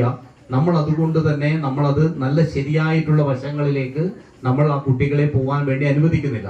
തിരിച്ചങ്ങോട്ട് ആ കുട്ടി വളർന്നു വരുമ്പോൾ നമ്മുടെ വീട്ടിൽ ഞാനും അല്ലെങ്കിൽ എൻ്റെ ഭാര്യയും മാത്രമാണെങ്കിൽ, അല്ലെങ്കിൽ ഞാൻ ജോലിക്ക് പോകുമ്പോൾ ഭാര്യ ജോലി ചെയ്യുമ്പോൾ ഒരു കുട്ടി ഒരു തടസ്സമാവുമ്പോൾ ആ കുട്ടിക്ക് ആദ്യം മൊബൈൽ ഫോണിൽ വെച്ചു കൊടുക്കും. കാര്യങ്ങൾ കാണും, ഈ കാർട്ടൂൺ കാണും, ഈ കാര്യങ്ങളൊക്കെ കാണും. കുട്ടികൾ അത് കാണും. ഇപ്പോൾ ഭക്ഷണം കഴിക്കുമ്പോൾ പോലും മൊബൈൽ ഫോൺ ഇല്ലാതെ കുട്ടികൾ കഴിക്കുന്നില്ല, ഭക്ഷണം കഴിക്കുന്നില്ല. അങ്ങനെ ഒരു അവസ്ഥയിൽ വളർന്നു വരുന്ന ഒരു കുട്ടി ഒരു 5-6 വയസ്സാകുമ്പോൾ മൊബൈൽ ഫോൺ ഉപയോഗിക്കാൻ പാടില്ല എന്ന് പറയാൻ നമ്മൾക്ക് എന്ത് അധികാരമാണുള്ളത്? അങ്ങനെ പറഞ്ഞു കഴിഞ്ഞാൽ ആ കുട്ടി അനുസരിക്കും. ആ കുട്ടികളെ എല്ലാം നമ്മൾ തന്നെയാണ് ഈ പ്രക്രിയകളൊക്കെ പഠിപ്പിക്കുന്നത്. അതുകൊണ്ടാണ് പറയുന്നത്, നമ്മൾ ചെയ്യുന്ന പ്രവൃത്തിയിലൂടെയാണ് നമ്മുടെ വരുന്ന തലമുറകൾ വളരുന്നത്. ആ പ്രവൃത്തി നല്ലതാണെങ്കിൽ മാത്രമേ നമ്മുടെ സമൂഹത്തിൽ നല്ല സാമൂഹ്യ വ്യവസ്ഥ ഉണ്ടാവൂ എന്നാണ് പറയുന്നത്. അതിൻ്റെ ഒരു മറുവശമാണ് ഇവിടെ പഠിപ്പിക്കുന്നത്. കാരണം യോഗ, നിങ്ങൾ എങ്ങനെയാണ് ജീവിക്കേണ്ടത്, മറ്റുള്ളവരോട് എങ്ങനെയാണ് പെരുമാറേണ്ടത്, നിങ്ങളുടെ സാമൂഹ്യ വ്യവസ്ഥതയെ നിങ്ങൾ മറ്റുള്ളവരെ എങ്ങനെയാണ് കണ്ടത്, സ്വാർത്ഥത എന്ന മനോഭാവം വെടിഞ്ഞുകൊണ്ട് നമ്മൾ എല്ലാവരും നല്ലതായിരിക്കണം എന്ന് കാണുമ്പോഴാണ് നമ്മുടെ സമൂഹത്തിൽ എല്ലാവർക്കും സന്തോഷം ഉണ്ടാവും. ഒരാൾ മറ്റൊരാളുടെ മുഖത്ത് നോക്കി ആ മറ്റൊരാൾ നമ്മളോട് പുഞ്ചിരിക്കണമെങ്കിൽ ആ പുഞ്ചിരിക്കുന്ന ആൾക്കും ഒരു സന്തോഷം ഉണ്ടാവണം. അപ്പോൾ ആ സന്തോഷം വരണമെങ്കിൽ ഈ പുഞ്ചിരിക്കുന്ന നമുക്കും ഒരു സന്തോഷം ഉണ്ടാവണം. അങ്ങനെ പരസ്പര സന്തോഷത്തോടു കൂടി പരസ്പര വിശ്വാസത്തോടു കൂടി നമ്മൾ ജീവിക്കുമ്പോൾ മാത്രമേ സമൂഹത്തിൽ നല്ലൊരു സാമൂഹ്യ വ്യവസ്ഥയുടെ നല്ലൊരു അന്തരീക്ഷം ഉണ്ടാവുകയുള്ളൂ എന്നതാണ് യാഥാർത്ഥ്യം. കാരണം ഇത്തരം കാര്യങ്ങളൊക്കെയാണ് നമ്മൾ പഠിക്കേണ്ടത്. കാരണം പ്രത്യേകിച്ച് നമ്മുടെ മലയാളികളിൽ ഉണ്ടാവുന്ന പല ചിന്തകളും ഇന്ന് സ്വാർത്ഥതയിലേക്ക് വെടിഞ്ഞുപോയി. ഞാനും എൻ്റേതും എന്ന സ്വാർത്ഥതയിലേക്ക് വെടിഞ്ഞു പോയിക്കൊണ്ടിരിക്കുകയാണ്. ആ സ്വാർത്ഥത ഉണ്ടായത് കൊണ്ടാണ് പല കാര്യങ്ങളും. ഇപ്പം നമ്മൾ പറയുന്നു കുടുംബം എന്ന് പറയുന്നു. കൂടുമ്പോൾ ഇമ്പം ഉണ്ടാവുന്നതാണ് കുടുംബം എന്നാണ് എല്ലാവരും പറയുന്നത്. അത് തികച്ചും മണ്ടത്തരമായ ഒരു പൊട്ടത്തരമാണ്. കൂടുമ്പോൾ ഇമ്പം ഉണ്ടാവുന്നതല്ല കുടുംബം. ആരാണ് പറഞ്ഞത്? ഏതൊരാളാണ് പറഞ്ഞിരിക്കുന്നത്? നമ്മളൊരു സുഖത്തിന് പറയും കൂടുമ്പോൾ ഇമ്പം ഉണ്ടാവുന്നതാണ് കുടുംബം. നമ്മൾ പലതരത്തിലും കൂടാറുണ്ട്. ചിലപ്പോൾ ഈ അന്തരീക്ഷത്തിൽ നമ്മൾ കൂടി ഇവിടെ കൂടി കഴിഞ്ഞവരൊക്കെ ഒരു കുടുംബമായിട്ട് പ്രവർത്തിക്കാറുണ്ട്. അതിൽ തന്നെ നമ്മൾ ചില മദ്യസേവകളിൽ നമ്മൾ കൂടാറുണ്ട്. പരദൂഷണം പറയാം. പ്രത്യേകിച്ച് കുടുംബശ്രീ പോലുള്ള, കുടുംബശ്രീക്കാർ കേട്ടിട്ട് എന്നെ കുറ്റം പറയരുത്, കുടുംബശ്രീ പോലുള്ള ഇതില് ഞാൻ എൻ്റെ വീടുകളിൽ നിന്ന് കേൾക്കുന്നതാണ്. കാരണം പല കുറ്റങ്ങളും പറയും. ഒരാൾ അപ്പുറം പോയ ഉടനെ അവരെ പറ്റി പറയും. അങ്ങനെ അതിൽ നമ്മൾ അപ്പം പറയും നമ്മളൊക്കെ ഭയങ്കര സ്നേഹമുള്ളവരാണ്. കൂടുമ്പോൾ ഇമ്പം ഉണ്ടാവുന്നല്ല കുടുംബം. കുടുംബം എന്ന് പറയുന്നത് 3 സംഭവ വികാസങ്ങൾ ഉണ്ടാവണം കുടുംബത്തിൽ. അതിനാദ്യം വേണ്ടുന്നത് സ്നേഹമാണ്. കുടുംബം എന്ന് പറയണമെങ്കിൽ സ്നേഹം ഉണ്ടാവണം. ആ സ്നേഹം കഴിഞ്ഞപ്പോൾ രണ്ടാമത് വേണ്ടുന്നത് പരസ്പര വിശ്വാസമാണ്. പരസ്പര വിശ്വാസം. ഞാൻ ഒരാളെ സ്നേഹിക്കുന്നു, ഞാൻ ആത്മാർത്ഥമായിട്ടാണ് അയാളെ സ്നേഹിക്കുന്നത്. ആ സ്നേഹിക്കുന്ന അവരോട് എനിക്ക് വിശ്വാസമുണ്ട് എന്ന യാഥാർത്ഥ്യം ഉണ്ടാവണം. ആ വിശ്വാസം കഴിഞ്ഞാൽ മൂന്നാമത് വേണ്ടുന്നത് റെസ്പെക്റ്റ് ആണ്, ആരാധന അദ്ദേഹത്തോട്. കാരണം ഞാൻ ആരെയാണോ സ്നേഹിക്കുന്നത് അവരിൽ എനിക്കൊരു വിശ്വാസമുണ്ട്, അവരിൽ എന്നെ എപ്പോഴും സംരക്ഷിക്കുമെന്ന ഒരു ആരാധന. അപ്പോഴും നമ്മൾ ആരാധനയോട് കഴിയും. 3 കാര്യങ്ങൾ ഉണ്ടാവുന്നതാണ് നമ്മുടെ കുടുംബം. ഒരു അച്ഛനും അമ്മയ്ക്കും പിറന്നത് കൊണ്ട് മക്കൾ എല്ലാവരും ഒരു കുടുംബ ബന്ധങ്ങൾ, രക്തബന്ധത്തിൽപ്പെട്ടവരെല്ലാം നല്ല കുടുംബാംഗങ്ങളാണെന്ന് പറയാൻ സാധിക്കില്ല. ഒരു അച്ഛനും അമ്മയിലും പെട്ടവർ അമ്മയെ വെട്ടിക്കൊല്ലുന്നു, അച്ഛനെ വെട്ടിക്കൊല്ലുന്നു, സ്വത്തിന്റെ പേരിൽ തർക്കം വരുന്നു, ഒരു പറമ്പിൽ തന്നെ 3 മതിൽക്കെട്ടുകൾ വന്നു എന്ന് പരസ്പരം സംസാരിക്കുന്നില്ല. അടുത്തുള്ളവർ പോലും നമ്മളോട് സ്നേഹത്തോട് സംസാരിക്കുമ്പോൾ നമ്മൾ ആറ്റുനോറ്റ് പിറന്ന നമ്മുടെ അമ്മമാർ പോലും അമ്മമാരെ പോലും സ്വന്തം കുഞ്ഞുങ്ങൾ നോക്കുന്നില്ല എന്നതാണ് യാഥാർത്ഥ്യം. ആ യാഥാർത്ഥ്യത്തിന്റെ ഏറ്റവും വലിയ ഒരു മറുവശമാണ് ഇന്നത്തെ ലോകത്ത് ഇന്നത്തെ കുട്ടികൾ ചിന്തിക്കുന്ന ഒരു കാര്യം. ഇന്നത്തെ ലോകത്ത് ഇന്നത്തെ കുട്ടികൾ ചിന്തിക്കുന്നത് നമ്മുടെ ഇതിന്റെ അടുത്ത കാലത്ത് ഒരു മയക്കുമരുന്ന്, ഒരു ഡ്രഗ്സിന് അടിമപ്പെട്ടുകൊണ്ട് ഒരു സുബീർ എന്ന് പറയുന്ന ഒരു ചെറുപ്പക്കാരൻ 5 പേരെ വെട്ടിക്കൊന്നു. ആദ്യം ഇല്ലാതാക്കിയത് തന്നെ സ്നേഹിച്ച ഒരു പെൺകുട്ടിയെയാണ്. തന്നെ സ്നേഹിച്ച പെൺകുട്ടി തന്നോട് മിണ്ടുന്നില്ല എന്ന അർത്ഥത്തിൽ, അല്ലെങ്കിൽ തന്നോട് ആ സ്നേഹം ഭാവിക്കുന്നില്ല, അകന്നു പോകും എന്ന അർത്ഥത്തിലാണ് അവരെ വെട്ടിക്കൊന്നത്. അതിനുശേഷം അത് കണ്ടുനിന്ന് അത് മനസ്സിലാക്കിയ സ്വന്തം അനുജനെ ബിരിയാണി ഭക്ഷണം വാങ്ങിക്കൊടുത്ത്, അതിനുശേഷം നിനക്ക് ഭക്ഷണം വാങ്ങിത്തരാം എന്ന് പറഞ്ഞ് ഭക്ഷണം വാങ്ങിക്കൊടുത്ത് അതിനുശേഷം അവരെ ഇല്ലാതാക്കി. അതിനുശേഷം ഇല്ലാതാക്കുന്നതാണ് സ്വന്തം അച്ഛന്റെ 2 ജ്യേഷ്ഠന്റെയും ജ്യേഷ്ഠന്റെ ഭാര്യയും. അത് കഴിഞ്ഞ് തന്നെ താറ്റുനോറ്റ് വളർത്തിയ തന്റെ മുത്തശ്ശിയെ, തന്റെ ഉമ്മാമയെ ഇല്ലാണ്ടാക്കി. അത് കഴിഞ്ഞ് അമ്മയോട് അടുത്ത് വരുന്നിട്ട് അമ്മയോട് പറയുകയാണ്, ഞാൻ നിങ്ങളുടെ അമ്മയെ ഇല്ലാതാക്കിയിട്ടാണ് വന്നിരിക്കുന്നത് എന്ന് സ്വന്തം അമ്മയോട് ഒരു മകൻ പറയുന്നു. ആ അമ്മ പറയുന്നു, തിരിച്ചു ചോദിക്കുന്നു, നിനക്കെങ്ങനെയാണ് ഈ പാപം ചെയ്യാൻ തോന്നിയത്? എന്നേക്കാൾ ഏറെ സ്നേഹിച്ചത് നിന്റെ ഉമ്മാമയാണ്. നിന്നെ സ്നേഹിച്ചത് എന്നേക്കാൾ ഏറെ നിന്നെ താലോലിച്ചത് നിന്റെ ഉമ്മാമയാണ്. അപ്പൊ നിനക്കെങ്ങനെയാണ് ഇത് ചെയ്യാൻ സാധിച്ചത് എന്ന് പറഞ്ഞപ്പോൾ ആ അമ്മ പറയുന്നു, നിന്നെയാണോ 10 മാസം ചുമന്ന് ഞാൻ പ്രസവിച്ചത് എന്ന ആ കുട്ടിയോട് ആ അമ്മ പറഞ്ഞപ്പോൾ അമ്മയോട് മകൻ തിരിച്ചൊരു ചോദ്യം ചോദിക്കുന്നുണ്ട്. നിങ്ങൾ ഈ 10 മാസം ചുമന്ന് എന്നെ പ്രസവിച്ചു എന്ന് പറയുന്നത് വളരെ വ്യക്തമായിട്ട് ഗാംഭീര്യമായി പറയുന്നുണ്ടല്ലോ. ഈ 10 മാസം നിങ്ങളുടെ വയറ്റിൽ എങ്ങനെയാണോ നിന്നത്, അവിടെ ഞാൻ ശ്വാസം മുട്ടിയിട്ടാണ് നിന്നത്. അതിൽ നിന്ന് പുറത്തു വന്നപ്പോഴാണ് എനിക്കൊരു ദീർഘമായിട്ടുള്ള ഒരു ഉച്ഛ്വാസം ലഭിച്ചത് എന്ന് മകൻ പറയുന്ന ഒരു കാലഘട്ടത്തിലേക്കാണ് നമ്മൾ പോയിക്കൊണ്ടിരിക്കുന്നത്. ഇത് ഞാൻ പറഞ്ഞു വരുന്നത്, ഇനി അങ്ങോട്ട് ഈ ഒരു മാതൃത്വത്തിന് പോലും സ്വന്തം കുട്ടിയെ നിന്നെ ആറ്റുനൂറ്റ് വളർത്തിയതാണ് അല്ലെങ്കിൽ പ്രസവിച്ചതാണ് എന്ന് പറയാൻ വേണ്ടി പോലുമുള്ള അവകാശമില്ലാത്ത ഒരു കാലഘട്ടത്തിലാണ് നമ്മൾ ജീവിച്ചുകൊണ്ടിരിക്കുന്നത്. അങ്ങനെ ആ മനോഭാവത്തിൽ വളരുന്ന ഒരു സമൂഹം, ആ സമൂഹത്തെ നല്ല രീതിയിൽ കുടുംബം എന്താണ്, സ്നേഹം എന്താണ്, സാമൂഹ്യ വ്യവസ്ഥിതി എന്താണ്, ഈ സമൂഹത്തിൽ നമ്മൾ എങ്ങനെയാണ് വളരേണ്ടത്, ഈ സമൂഹത്തിൽ നമ്മൾ എങ്ങനെയാണ് ജീവിക്കേണ്ടത്, അല്ലെങ്കിൽ സമൂഹവുമായി പൊരുത്തപ്പെട്ട് ഞാനെന്ന സ്വാർത്ഥത വെടിഞ്ഞ് നമ്മളെല്ലാവരും ഒരേപോലെയാണ്, നമ്മളെല്ലാവരും ഒന്നാണ്, നമ്മളെല്ലാവരും ഒരൊറ്റ അമ്മ പെറ്റ മക്കളെ പോലെയാണ്, ഞങ്ങൾക്ക് എപ്പോഴും സ്നേഹവും നിറഞ്ഞ പുഞ്ചിരിയും മുഖത്തുണ്ടാവുമ്പോൾ മാത്രമാണ് നമുക്ക് നല്ല കാര്യങ്ങൾ ചെയ്യാൻ സാധിക്കുക എന്നുള്ള ഭാവങ്ങളാണ് ഇവിടെ പഠിപ്പിക്കുന്നത്. ആ മനോഭാവമാണ്. പ്രത്യേകിച്ച് ഇത്തരം ക്ലാസുകൾ തീർച്ചയായും നമ്മുടെ കുടുംബങ്ങൾ കേൾക്കണം. പല കുടുംബങ്ങളിലും പലതരത്തിലുള്ള ടോർച്ചറിങ് ഉണ്ടാവാറുണ്ട്. പലതരത്തിലുള്ള ഏതെങ്കിലും തരത്തില് അവരെ മുതിർന്നവരായി കഴിഞ്ഞാൽ ഇപ്പോൾ എല്ലാവർക്കും കണ്ടുകൂടാത്ത ഒരവസ്ഥയാണുള്ളത്. അവരൊക്കെ ചിലപ്പോൾ ഒരു സഹായം അനുഭൂതിയായിട്ട് ഒരു ആശ്വാസം കിട്ടുന്നത് ഇത്തരം സന്ദർഭങ്ങളിൽ ഇത്തരം ക്ലാസ്സുകളിലൂടെ ആയിരിക്കും. പ്രത്യേകിച്ച് ഈ ക്ലാസ്സുകളൊന്നും നിങ്ങൾ ഒരിക്കലും കളയരുത് എന്നാണ് എനിക്ക് പറയാനുള്ളത്. പിന്നെ ഇവിടെ അധികം സമയമായതുകൊണ്ട് തന്നെ ഏറ്റവും കൂടുതൽ ആൾക്കാർ, പ്രത്യേകിച്ച് നമ്മുടെ എല്ലാവരും നാട്ടിലുള്ള ആൾക്കാരാണ്, നാട്ടിൽ പരിചയമുള്ള ആൾക്കാരാണ്, എല്ലാവരും അറിയുന്നതുകൊണ്ട് തന്നെ എൻ്റെ വാക്കുകളിൽ എന്തെങ്കിലും തരത്തിലുള്ള അസ്വാരസ്യങ്ങൾ ഉണ്ടായിരുന്നെങ്കിൽ നിങ്ങൾ എന്നോട് ക്ഷമിക്കും എന്ന് പറഞ്ഞുകൊണ്ട് തന്നെ, അതേപോലെ തന്നെ ഇവിടെ ഇത്രയും നല്ല ഒരു സ്ഥാപനത്തിന്റെ ഭാഗവാക്കാവാൻ കഴിഞ്ഞതിൽ അതിൻ്റെ ആ യോഗയിലൂടെ ഇത്തരം ഗുരുസ്ഥാനമായിട്ടുള്ള ഇവരുടെയൊക്കെ മുന്നിൽ വരാനും കഴിഞ്ഞതിലും ഇരിക്കാൻ സാധിച്ചതിലും ഞാൻ എൻ്റെ അഭിമാനം കൊള്ളുന്നു. പ്രത്യേകിച്ച് എടുത്തു പറയേണ്ടത്, ഇത് നടത്തിക്കാൻ വേണ്ടി 2 പേരാണ് തുനിഞ്ഞിരുന്നത്. അവരുടെ പേര്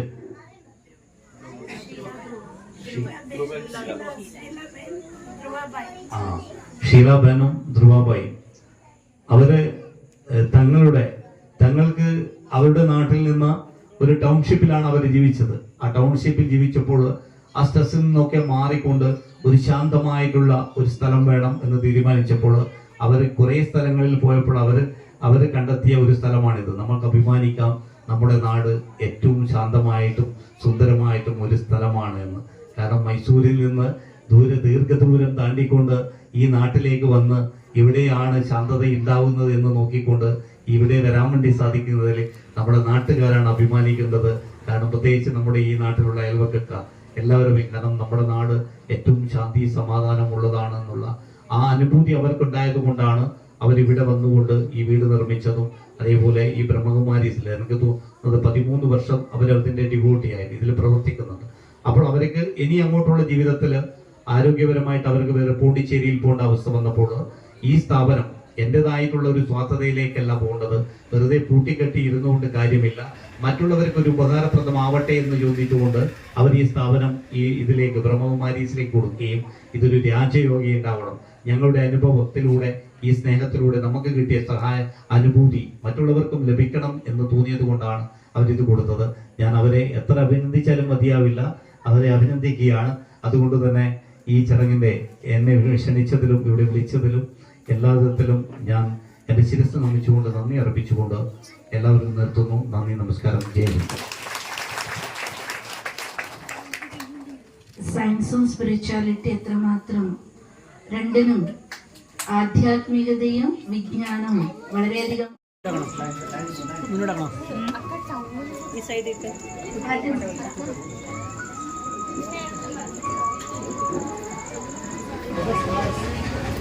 അവിടെ പുറത്ത് നിൽക്കുന്നു.